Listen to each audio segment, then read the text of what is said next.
عێراق بەڕێکەوتنی ئەمنی تاوانباری بۆردومانی سەرهاوڵاتیانە.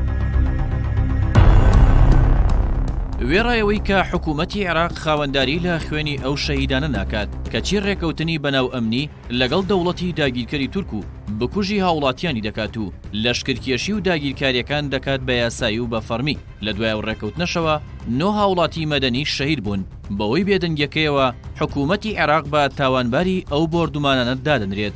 لە 15 ئاب لە ئەنقەرەی پایتەختی تورکیا لە نێوان عێراق و دەوڵەتی داگیرکەری تورک لەدە خاڵدا ڕێکەوتنێکی بەناو ئەمنی بە ئامادەبوونی فواد حسێن نوێنەری پەدەکە و وەزیری دەرەوەی عێراق، ڕێبەر ئەحمەد وەزیری ناوخۆی حکوومەتی ماوە بەسەرچووی هەرێم، سابت عەباسی وەزیری بەرگری عێراق، فالح فەیاز سەرۆکی دەستەی حەشدی شەعبی لەگەڵ هاکان فیدان وەزیری شەڕی تایبەت دەرەوە و یەشار گولەر وەزیری بەرگری دەوڵەتی تورک واژۆ کرا. بەپێی ئەو ڕێکەوتنە دەوڵەتی تورک و عێراق ناوەندێکی هاوبەشی هەماهەنگی و هەواڵگری لە بەغداد دادەمەزرێنن. بەواتایەکی دیکە لە بەغداوە بڕیار لەسەر بۆردومانکردنی خاکی عێراق دەدرێت و بە بڕیاری بەغدا گوندەکان چۆڵ دەکرێن و ڕەز و باخی هاوڵاتیان دەسووتێنرێت. هەروەها لە ڕێکەوتنەکەدا بە تەواوی لەشکرکێشیەکانی دەوڵەتی تورک بە فەرمی کراوە. بە جۆرێک بارەگای سەربازی بەعشیقا کە پێشتر سوپای داگیرکەری تورک لە مانگی ئەیلولی 2014 لەو ناوچەیە جێگیر بوون و نزیکەی 100 کیلۆمەتر لە سنووری تورکیاوە دوورە، دەکرێت بە بارەگایەکی ڕایێنانی سەربازی و هەردوو سوپای تورکیا و عێراق مەشقی سەربازی تێدا ئەنجام دەدەن. ئەمەش بە تەواوی جێکردنەوەی سوپای داگیرکەری تورکە لە عێراق و بە فەرمی دەکرێت.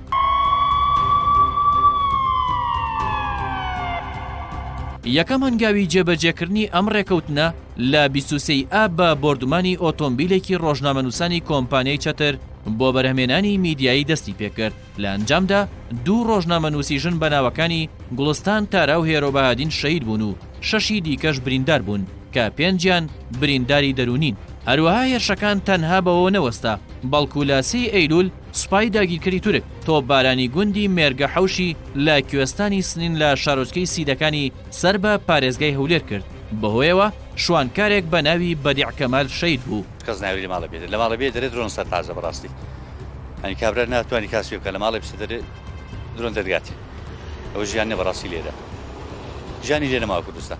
لە 4 ئەیلولیش دەوڵەتی داگیرکەری تورک با فڕۆکەی بێفڕۆکەوان لە نزیکی شارەدەی خەلەکان لە سنووری پارێزگای سلێمانی بۆردومانی ئۆتۆمبیلێکی مەدەنی کرد.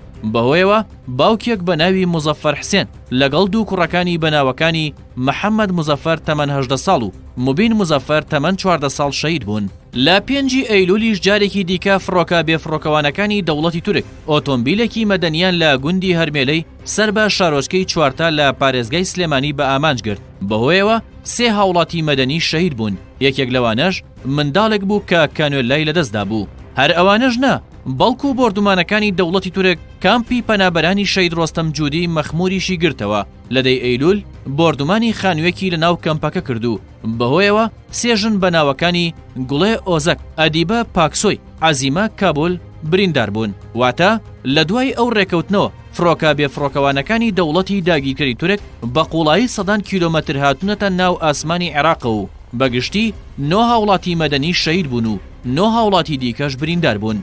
دەوڵەتی تورک ڕۆژانە دەیان جار بۆردومان دەکات، ئاگر بەسەر هاوڵاتیاندا دەبارێنێت، منداڵان دەکاتە ئامانج و دارستان و ژینگەی کوردستان دەسووتێنێت، گوندەکان چۆڵ دەکات، دارستانەکان دەبڕێتەوە و ڕەوانەی تورکیای دەکات. هەموو ئەمانەش لە ئەنجامی ئەو بێدەنگی قوڵەی لە شەقامی عێراق و هەرێمی کوردستاندا و خۆکەرکردنی حکوومەتەکانی عێراق و ماوە بەسەرچووی هەرێم جێبەجێ دەکات. ئەوەی جێی باسە وێڕای هەموو ئەو کردەوانە و ڕژاندنی خوێنی هاوڵاتیەکانی، بەڵام عێراق بێشەرمانە ڕێکەوتن لەگەڵ دەوڵەتی تورک دەکات و بە پێکەنینەوە واژۆ لەسەر بڕیاری هەڵساندنی فڕۆکە و باراندنی ئاگر بەسەر منداڵاندا دەکات. چاودێرانیش ئەمە بە هاوبەشی ئەو تاوانە قێزەونانەی دەوڵەتی تورک دەزانن.